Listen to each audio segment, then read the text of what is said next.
మేము ఆ రోజు ఒకే మాట చెప్పాం, నేను గాని పవన్ కళ్యాణ్ గారు గాని, మమ్మల్ని నమ్మండి, ప్రజలు గెలవాలి, ప్రజలు గెలవాలంటే ఎన్డీఏ మాకు ఓట్లేయాలి, ఈ రాష్ట్రాన్ని పునర్నిర్మాణం చేస్తామని మేము హామీ ఇచ్చాం, పూర్వ వైభవం తీసుకొస్తామని హామీ ఇచ్చాం.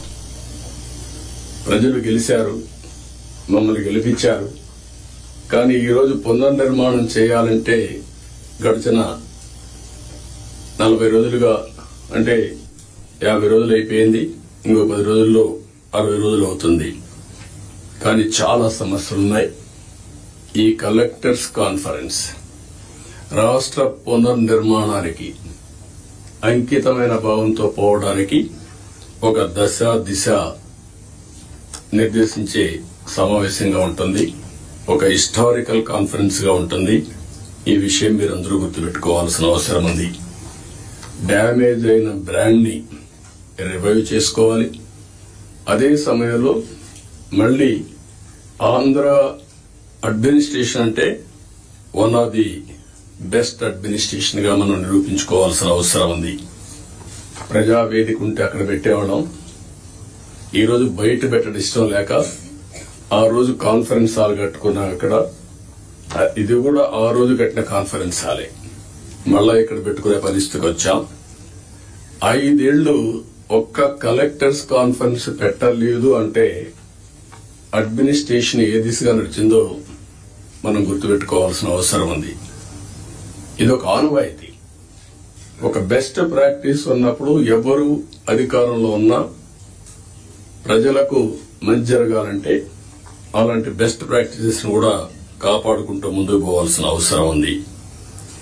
రాబోయే 3 నెలలకు ఒక్కసారి మనం కలెక్టర్స్ కాన్ఫరెన్స్ పెట్టుకుందాం.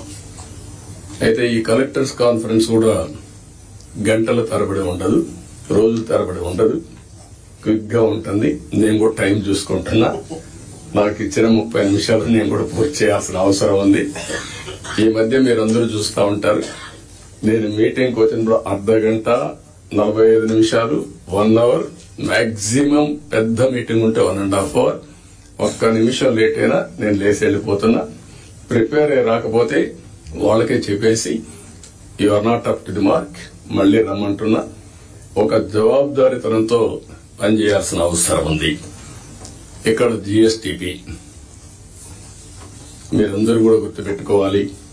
కొన్ని శాఖలు రాష్ట్ర అభివృద్ధికి దోహదం చేస్తాయి.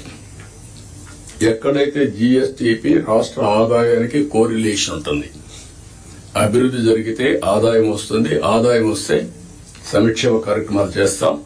ఈ విషయాన్ని కూడా మీరు గుర్తుపెట్టుకోవాల్సిన అవసరం ఉంది. పబ్లిక్ సాటిస్ఫాక్షన్, అభివృద్ధితోనే పబ్లిక్ సాటిస్ఫాక్షన్ ఉండదు. ఆ విషయం కూడా గుర్తుపెట్టుకోవాలి. అభివృద్ధి చెయ్యాలి, ప్రజలకు మెచ్చే పాలన ఇవ్వాలి. అది ఒక ముఖ్యమంత్రి, ఒక డిప్యూటీ సీఎంఓ, ఒక మంత్రో కాదు. ఇక్కడి నుంచి లాస్ట్ మైల్లో ఉండే లాస్ట్ ఫంక్షనరీ కూడా, ఆర్ లాస్ట్ మైల్లో ఉండే పొలిటికల్ ఫంక్షనరీ కూడా ఈ ప్రభుత్వ ఇమేజ్ ని నిర్దేశిస్తారు. ఈ విషయం మీరు గుర్తుపెట్టుకోవాలి. అలాంటి అందరినీ కూడా ఒక ప్రాపర్ డైరెక్షన్ గాని, ఒకవేళ అవసరమైతే దారి తప్పినప్పుడు కంట్రోల్ చేయడం గాని చాలా అవసరం.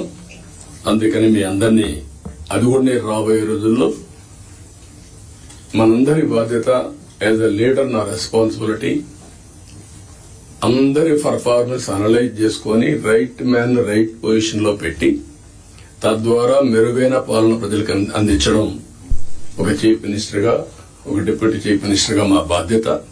దానికి మేము కట్టుబడి ఉంటాం.